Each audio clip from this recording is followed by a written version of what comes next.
Previously on the Side Hustle Show. I'm probably averaging about $60 a week, which isn't a lot, but it's a start. So not waiting until I get an order, but using my free time to make my life easier in the future. That's one of the strategies I've been doing. And that was also why I'm really motivated to be able to fund my enterprise from my job. If I was younger, I could do all the things all the time. But then I reminded myself that when I was younger, I also had 3 kids and I didn't have time to do anything anyway. So, how stupid and unrealistic is that? There's one of me and I have to take care of myself or I can't do any of it. I expect it to be a learning process, and my expectations are that I'm not going to do it perfectly. It was never about me. It was opportunity. Did I have the thing they needed that helped them? Yeah, I understood what she was saying, which was make it easy for me to order from you. Welcome to the Side Hustle Show, where aspiring part-time entrepreneurs learn how to turn their side hustle dreams into reality. Because your 9 to 5 may make you a living, but your 5 to 9 makes you alive. And now, your host, Nick Loper. Hey everybody, Nick Loper here. Welcome to the Side Hustle Show. This is episode 120. And it's my latest installment of the public coaching experiment, where I'm working with 2 side hustlers to develop their job-free income streams over the course of this year. And if you'd like to start from the beginning of this journey and follow along with my volunteers, with their progress, the ups and downs and turns along the way, you can do so at sidehustlenation.com/PC. It's PC for public coaching. And if you'd like to work directly with me, there is a chance to do that as well. And all the details are at sidehustlenation.com/services. So today we're catching up with Kathryn, who is starting a gluten-free baked goods company in Portland, Oregon. And she's been pounding the pavement, doing some good old-fashioned cold calling to land her first clients, focusing really on different, coffee shops, independent coffee shops in the local area. And where we left off, things were actually going pretty well. She had landed 2 recurring clients and was around $250 a month in profit. You just heard her say she's about $60 a week. And during that time, she's actually just started a new job and has been really pressed for time. And that's the reason why it's been a couple months since we've had an update from her. But in this conversation, we're going to get into some of those capacity issues that are probably unique to side hustlers, especially side hustlers with a growing business. What it means to create the systems and the processes for production, perhaps, and the very real possibility of taking this operation to 10x its current size in the very near future. So stick around to hear Kathryn's wins, her challenges, her reactions to feedback and suggestions from the audience from the last time we chatted, and her accountability and goals for next time. But before we get into it, I do have one quick announcement, and that's that this weekend I'm going to be at the Relay for Life here in Livermore, which is one of my favorite events of the year. If you're not familiar with these events, it's a 24-hour fundraiser for the American Cancer Society. The energy, the spirit, the community, you can just feel like as you're walking around this track every year. It's just a really fun feeling to be a part of. And a couple of years ago, I actually walked 50 miles during the 24-hour event, which, despite my treadmill-esque training, was way harder than I had imagined. I was sore for quite a bit and had some pretty gross-looking blisters after that. So I don't know if I'm going to make it that far this year, but either way, I'm going to be out there putting in some miles this weekend for a great cause. So a couple things. If you're in the Bay Area, feel free to stop by. It's at Livermore High School on Saturday and Sunday morning. Come hang out, hit me up on Twitter at @nloper, and let's walk a few laps together. We can talk shop. I'm going to need some company around the track. And the second thing is if you're not in the local area but still want to get involved, consider making a donation to help fund cancer research. You can donate to my page or to my cause at sidehustlenation.com/relay. And it's going to redirect you directly to the American Cancer Society page to do that. You can do that right from your phone. Even $5 or $10 would be awesome and really appreciative of your support on that front. So sidehustlenation.com/relay, and you can even donate a few weeks after the event as well. So don't worry if you're a little behind on your podcast listening, because it happens to me too. All right, let's get into this call with Kathryn. This has been so crazy the past couple months, but hey, I got a new customer. That's awesome. Yeah, I feel like it's been forever since we talked. Well, I knew it was going to happen when I started that new job, but I needed economic stability so desperately. And it's such a good opportunity and a really good fit. And I was thinking, I wonder if I should just let my bakery thing go. But I keep getting more and more orders. And then I stumbled into a customer and they're like, we don't have any gluten-free stuff that's desserts. Here's my card. I need you to call me. Wow. So I know. And that was just I think there's actually demand for it. And all I did was just speak up because I heard these people talking and I'm like, well, actually, I could help you with that. I have a little gluten-free bakery. That's my side hustle. That's great. Yeah. And it was amazing. Yeah. So now I have to figure out how I'm going to get it done. I'm like, seriously, I have to train either my husband or one of my kids because I have no more hours in the day. Yeah. Yeah, I got to get help. Because I could get so much more business, but there's only so much Kathryn. So, yay! It's exciting. Yeah, that's great. And that presents a new challenge, which is it's a good problem to have for sure. It is. Yeah. So where we left off, it's been... I had just started that new job. Yeah. Boy, it has been, how do I describe it? Yeah, it's okay. I made it through the other side, for a lack of a better word. And I've been like in Monday and Tuesday of this week, I figured out between the 2 days, I had worked 21 hours. And in 2 days. So when it's busy, I have to do it because I want to keep my job and pay my rent, whatever. But when it's slow, it's perfect. So what I've got to do, my challenge with my bakery is the customers don't coordinate their orders with my downtime. So that was when I figured out I need to get more help. That's what I need to do. If I want to grow my bakery, I need to get some serious help.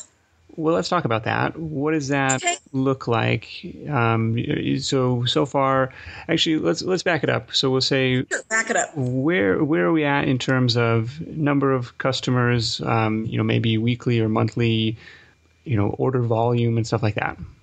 Well, it doesn't sound like very much. I have 3 customers, but the one is the new one, and then I had 2 old ones, and they had basically doubled their volume. So initially, and it's kind of typical, they started with one order that was a test, and then it worked out really well, and their customers really like it. And so they've been increasing the frequency of their orders, and then I also added another item into my list. And so I've been talking to my first customer because I added a lemon loaf with a lemon glaze on it, and they really like that.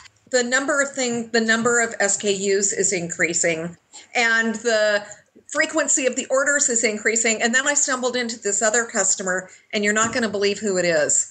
It is you're not from Portland, but there's an old school bakery place here in town called Rose's Delicatessen. And the guy thought that he would probably need at least 2 dozen cookies a day and probably a dozen banana breads. So now my volume that's roughly 10 times what I'm doing now. And so that was why I was like, this is really cool. Oh my God, I need to figure out how I'm going to do this and not completely lose my mind. So I know the product is good. That's good. We figured that out initially. People like the stuff. They want to buy it. I know how to get customers now. I can successfully go get customers.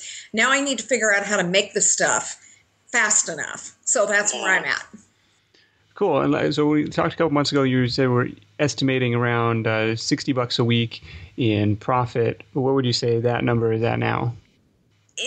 If I had to just guess off the top of my head, I'm probably double that. Okay. Maybe more, but I'd have to sit down and crunch the numbers to give you an exact number. But I know it's at least twice as much. Okay. Yeah. So we're in the ballpark, $500 a month now. $400 to $500 a month. Yeah. Okay. Yeah. Which, that's nothing to cough at. Or sneeze at. No, that's great. Money is money, right? Yeah. That is great.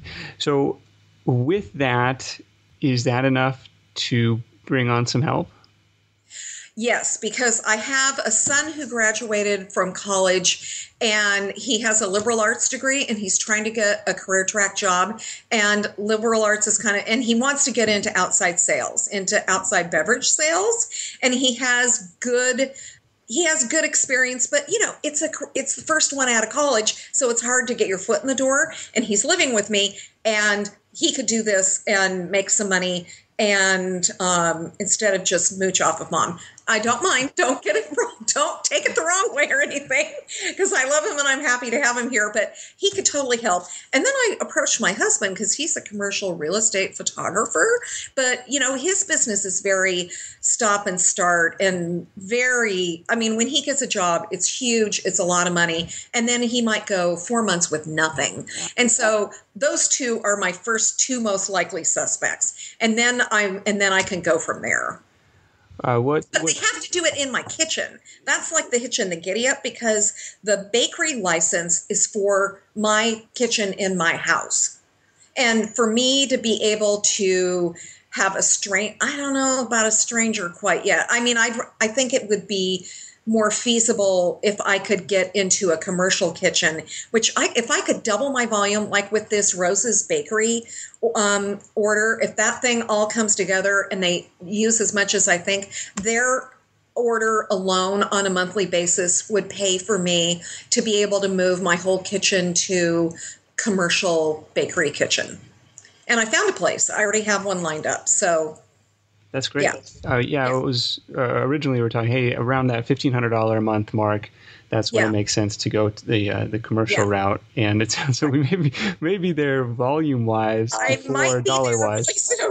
And I'm thinking maybe in a month. I don't know how much I could do all three, especially the Roses one. They sell a lot of stuff every day, and I'm thinking that might be a month from now. Would your son be doing the baking, or does that still require like your expert hands? I don't have to be there. Okay. No. If the actual kitchen is certified, not the person is certified. Okay. So, and when I move to the commercial spot, I'll have to get recertified all over again. It's like a health thing, so they make sure it's clean enough.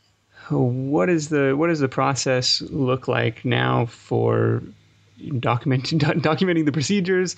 Like, that's really great that you don't have to be involved, and that you're already looking at, hey, this is not something that I need to be spending 12 hours a day baking. I can get some help for that.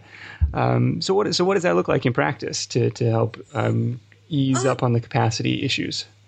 Well, I was thinking what I really need to do, and this sounds kind of silly, but I think I need to photocopy my core recipes, because I have recipes for flour mixes. So I'm not buying flour mixes off the shelf. I'm getting it in bulk and mixing my own. And so I need to get multiple copies of those so that if my one copy gets destroyed, I'm not sunk.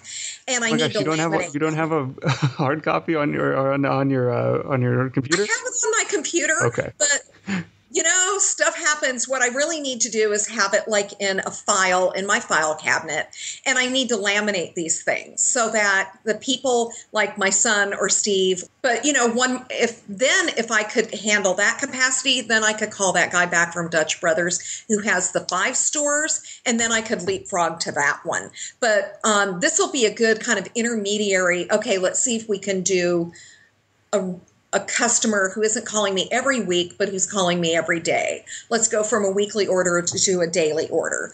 And so I need to get those things photocopied and laminated. And then I need to actually get the people here who I'm going to train and say, okay, I want to walk you through this. I'm going to teach you how to do this. You have to do it in this order. This is what gets done, and this is how we do it. And none of it is very hard, but I need to know that they know how to do it correctly. And then I'll watch them and make sure that they can do it and they feel confident that they can follow the directions. And then, boom, they're on their own. I mean, I can go to work, they can make the stuff. Right. Yeah. That's living the dream right there. Well, hopefully the dream is eventually not going to work. Yeah. And the thing that I need to do when I get, I need to get an upright freezer and put it in my garage because I don't have enough room to store all this stuff after it gets made. And that's pretty critical. That's got to be on my to-do list. Okay. But I can get one of those off of Craigslist. I mean, this is not world peace. This is like $100 thing. Okay. Yeah. Well, let's go through. So I've got some listener comments, but let's go through some of the accountability stuff from last time first. We had calling on 2 more coffee shops nearby. Sounds like that didn't happen, but this other customer fell into and now talking with a potential big fish with this Rose's Deli. And I think that will come together. I'm more worried how am I going to get it done. Yeah.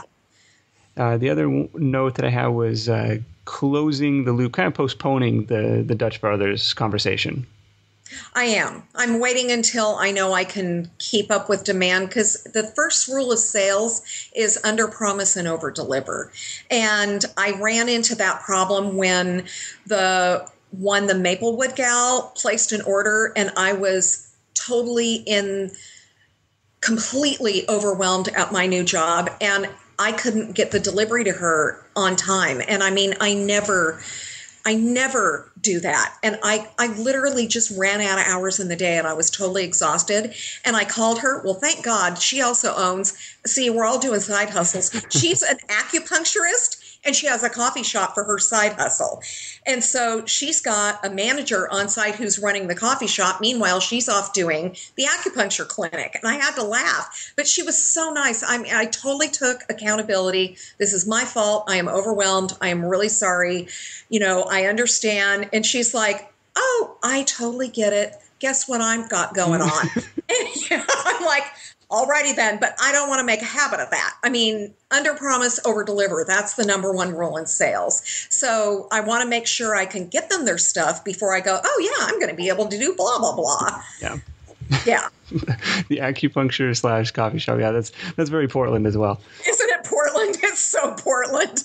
I know the bakery commercial real estate analyst thing, that doesn't really go together very well. It's certainly not Portland. It's very bakery, baby. Yeah, very different industries there. And then the final goal from the last time we spoke was trying to figure out the insurance issue, what the requirements would be, what the costs would be. And then I have a note that says onlinelabels.com. I guess it was a package labeling thing. You know what? I haven't done either one of those. And my excuse is I'm just coming out I'm right at the point now, probably in the last week where I felt like I wasn't going to die. Literally. Oh my gosh, that's horrible. Oh, well, it was. But I think it's realistic for people. If you're already working a full-time job or a job like mine where sometimes, I'll go to work and I'm at my desk at 7:30 and I don't leave work until 6 o'clock at night. I mean, some days are like that or later. And, day after day after day, I'm going to be tired. And I think that's just normal. And it doesn't mean I'm doing it wrong. It's just part of the process. Okay. Yeah. Yeah. All right. I'm going to transfer these to the to-do items for this round. But yes, they are going to get done. I want to ask, so, working the crazy hours, and that's one reason that we haven't connected until now. How do you feel? How do you like? What's your energy level? Like, is this still something that's worth it? That like, Yeah. When you're coming home after the long day and you're like, oh God, now I got to bake. Like, no. Actually, I did kind of go through that process the first 2 months of my job when I was so overwhelmed. I did have days where I thought, what am I doing? I mean, do I really want to do this? Does this make sense? And the thing that convinced me to keep doing my bakery is my customers kept calling and saying, our customers love your product. And being able to really help people and fill a need has just been really gratifying. I mean, I do that in my regular job, but I also know that on my regular job, I'm helping very few people. They usually have a lot of money because, they're buying commercial real estate for crying out loud. It isn't like a person who's like my kids who have food allergies. Unless you're a celiac or someone who is, celiacs can't go out to eat because what if the lines are contaminated at the restaurants that they go to? I mean, it could mean a trip to the emergency room, which we have done before.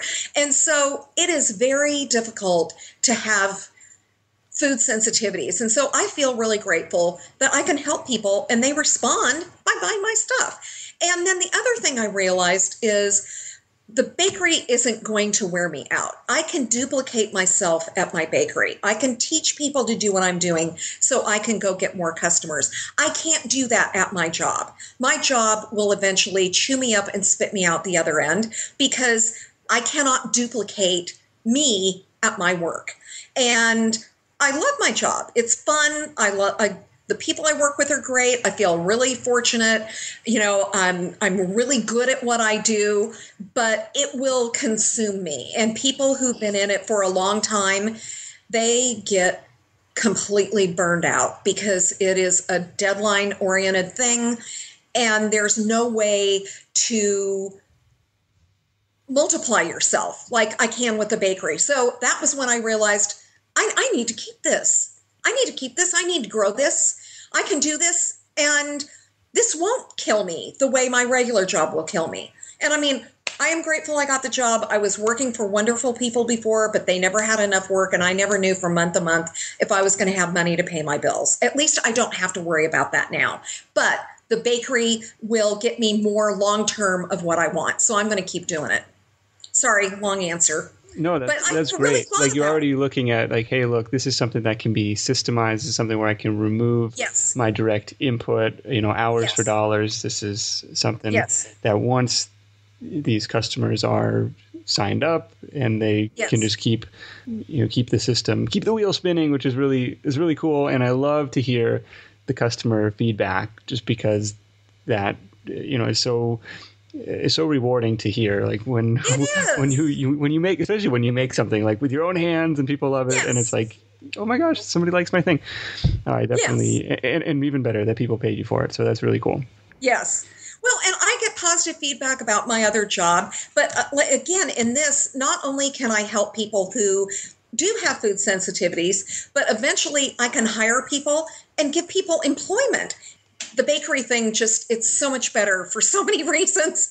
I mean, I love them both, but I'm going to make this bakery happen. Okay. I am making it happen. What am I saying? You are making it happen. It sounds like there's also kind of a light at the end of the tunnel from that initial new job learning curve. Yes. And all that stuff too. I have mastered the software. I know how to get the stuff that I need. That was what the first 2 months were, is just, here's a new job that you can do. And they're giving me very complex work, which I love, but it also meant that I had a very steep learning curve on learning how to use all of the software. And now that I've got that down, it's like, okay, great. I can just go in, do my job, get it done, go home, do my next thing. Very nice. So I have a couple listener comments. Okay. Adrian from Craft Juice, CRFT Juice, is recommending Jotforms or Jotform.us as an online order intake platform. And he says Actually, I don't know if that's Adrian a he or Adrian a she, but they say it is free for up to 10 orders a month and easy to set up. Oh, that's awesome. Thank you. Thank you, Adrian. So that's a happy medium. And he's got or he or she has just jotform.us/craft juice/order. So if you put that on a business card or a flyer or whatever, that's a baby step before having to build out your own website and online ordering thing. Yes. Yeah. Oh, that's awesome. Thank you. Thank you. Thank you. Thank you. Okay. And the second note I have is from my buddy Jason, who says, have you ever considered going direct to the consumer, like at farmers markets or something like that? I have, but what I'm trying to get away from is trading my time for dollars. And people have suggested that, but I'm resistant to doing it because that would eat up a Saturday. And right now I'm using Saturdays to run around and get supplies and do stuff like that. So, and I know like Petunia's, which is a big gluten-free vegan bakery here in Portland. She started at the Portland Farmers Market, and she grew from there until she had a brick and mortar place in downtown Portland. But I'm resistant to do retail because I know retail will eat me alive. As far as my time, it'll eat up my time, which I don't have very much of. I would rather spend Saturdays making more inventory and getting more wholesale customers. Yeah, I'm kind of with you on that. I'm curious, like, what it costs to display at one of those. How many you would have to sell to make that a worthwhile investment, both in terms of the display cost and in the time cost of doing it. Right.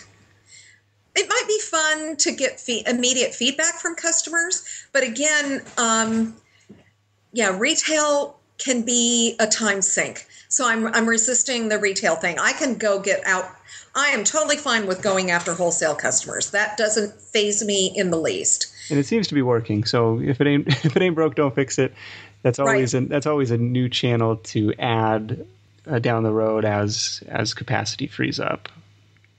I would rather stick with wholesale and eventually be able to mechanize the production and sell directly to Whole Foods and New Seasons and places like that and let them do the retailing. Fair enough. So biggest challenges we've got going forward is kind of, or I guess what I have on the to-do list for next time is the upright freezer, the systemization, kind of the getting the process or the recipe kind of documentation laminated, and training up your family to help you out. Yeah, why not? Yeah, they're sitting here and not that they don't have anything to do, but they have more free time than I have, and so I figure, what the heck, why not? Yeah, that's and how if it starts. not, I have somebody. I know two people who were like, if you ever need help in your bakery, give me a call. I would love to work for you. So I have volunteers of people who would like to earn extra money, and I think would be really trainable. One of them, she actually has bakery experience, and so I don't think it would be hard to find people to train to get to work. Yeah, outside of the family is tough because at $500 a month, that doesn't leave a lot of room to pay people. It doesn't, but that's why if I go into, I have kind of done some crunching of numbers, because once I go into a commercial bakery, the bakery that I've been talking, or the commercial kitchen I've been talking to, they said I can do 6 to 7 times the amount of volume of goods in the same hour that I'm doing right now. Okay. So in 1 hour, if I'm doing 30 mini loaves of banana bread, 30 times that, now we're at 200 an hour. So all of a sudden, instead of making $30 an hour, I'm making $200 an hour, and I can hire somebody. I'll have enough margins to hire somebody to do that. What's the cost to lease the commercial kitchen space? Oh man, you're going to love this. I can have it every single weekend of the month for only $500 a month, and that's a flat fee, including electricity and everything. Okay. All in. That's my all-in rental cost for 8 days a month. Yeah, so I'm doing the math. So if this Roses thing ends up being literally 10x what your current output is, that puts you at $5,000 a month. And if your overhead is only $500 just in rental space, and then, obviously somebody to pay, you're actually doing, it's pretty serious business at that point. Yeah. That was why when I got this new job, I was so grateful to the universe. I mean, you have no idea how grateful I was to get this job. And I knew it was going to kill me for the first couple of months because that's what is normal. Yeah. But I'm really out on the other side now. My energy is back. Now we can get this thing, we can really kick it into high gear. And I'm kind of glad because that little break gave me time to think about what was really important. And if I hadn't had that, I would never, I don't know, maybe 6 months from now or a year from now, I would have been like, why am I doing a bakery? Oh my God, what was I thinking? Now I know why I'm doing it. Well, it's funny because I, just really recently read an article, or was quoted in an article about is the side hustle a dying fad? As the economy improves, as people have good jobs, as people get that economic stability that they've been looking for, the tendency might be to say, well, why am I spending my spare time working too? And you kind of already answered that, hey, the customer feedback is, really rewarding. And this is an empowering thing to be able to do and to be able to hire help and help these families and all this stuff. But yeah, it's just something that I read recently. I was yeah. And then the article said, hey, extra income streams are never going to go out of style. So I like that. That's right. Multiple streams of income feels a lot safer than putting all your eggs in one basket. It is a lot safer. Amen.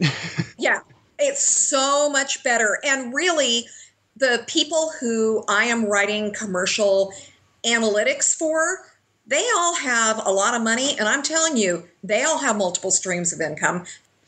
I've got a question for you. Aside from the recipe stuff, there's a lot of other processes and procedures that go into this, like the labeling, the delivery, Yes. Is all of that stuff documented as well? I don't have it documented. And actually part of what I'm really excited, I've been depending on Square to do my invoicing. It's okay. It's not the greatest, but it's better than I think other stuff that's out there that's similar to. I like that it's online and customers give me feedback that they like that it's online. They don't want to deal with pieces of paper. I don't want to deal with pieces of paper. But I love the online ordering thing because right now the way people order is they text me on my phone.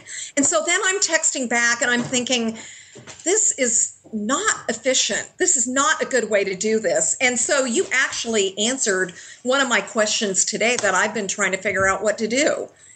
And so the online ordering, I think, is really a next step. I'm actually going to do that before our next meeting because I need to get that. The goal is to make it easy for my customers because it's all about them and what they need. And if this will make it easier for them, some of them will probably still keep texting me. I don't care, whatever. But the online one, I think, is a better solution. So I need to do that. I think as far as teaching people how to make the stuff, these recipes are very simple. They're not difficult. A beginner can learn I could teach a beginner in about 15 minutes how to do it. So I think the logistics are not going to be difficult. But you know what? Between now and the next time, I will have feedback and I can tell you exactly what happens. Right. And I guess as you're walking your son or your husband through the process, see if I could take notes, okay, what I'm doing, post production, perhaps the recipe will get you started. And then what happens after that? They all have to get individually packaged. They go in the freezer. Then what happens? And so I think if all of that stuff is written down, it helps you later. And these can be editable documents, right? People can add their own notes to it. Hey, I started this and whatever. And you can, scale them up or down or whatever have you once you go to the commercial kitchen. And I think all of that stuff is helpful. And it's actually been something I need to do for podcast production. Really? The checklist, because, just the other day I missed something and it was people were oh, I can't actually listen to this. Well, that's because I forgot to embed the little player thing. Okay. Yeah. Okay. Cool. What else can I support you with? I can't think of anything right now. You know what I should do is send you some samples to get feedback. I'm happy to sample that if you want to send some down. We won't turn that down. Yes, I can help you. Anything else that's going on? You know what? That's it. I mean, this is a long list. When I think about it, I need to get my docs done. That's really good. I need to set up the online ordering. I need to start poking around, looking for a freezer, and I've got to get that insurance thing done. That's got to get done. I have to do that immediately. That's a lot. Yeah, that's a lot of homework. We'll leave it at that. Yeah. But yeah, I'm excited. Awesome. I'm excited for you. It sounds like it's taken off. It is in its own, and I'm not trying to force it. I'm just letting it do it has its own life, and I'm just letting it go and not trying to control every little thing. So it's more fun that way. Less stressful. Less stress. Who needs that? I have plenty already. Awesome, Kathryn. Thanks so much for the updates, and keep me posted on all this stuff. We'll circle back in a few weeks and see what's going on. Yeah, that sounds good. Okay, talk to you later. Bye. Bye. There it is. Thank you so much for tuning in to this episode of my public side hustle coaching experiment with Kathryn. And remember, you can follow along with the entire series at sidehustlenation.com/PC. We're a few months deep into it and lots of great updates going on there. And check out sidehustlenation.com/services if you would like to work directly with me to help take your side hustle to the next level. Couple notes from this conversation. So first off, I was surprised to hear Kathryn say she could train someone to make these items in 15 minutes. This is something a rookie baker could accomplish. I don't know if you thought the same thing when you heard that. When I first heard that, I was like, wow, that's kind of. I guess I expected like a more master baker required to like really put the artisan finishing touch on this thing.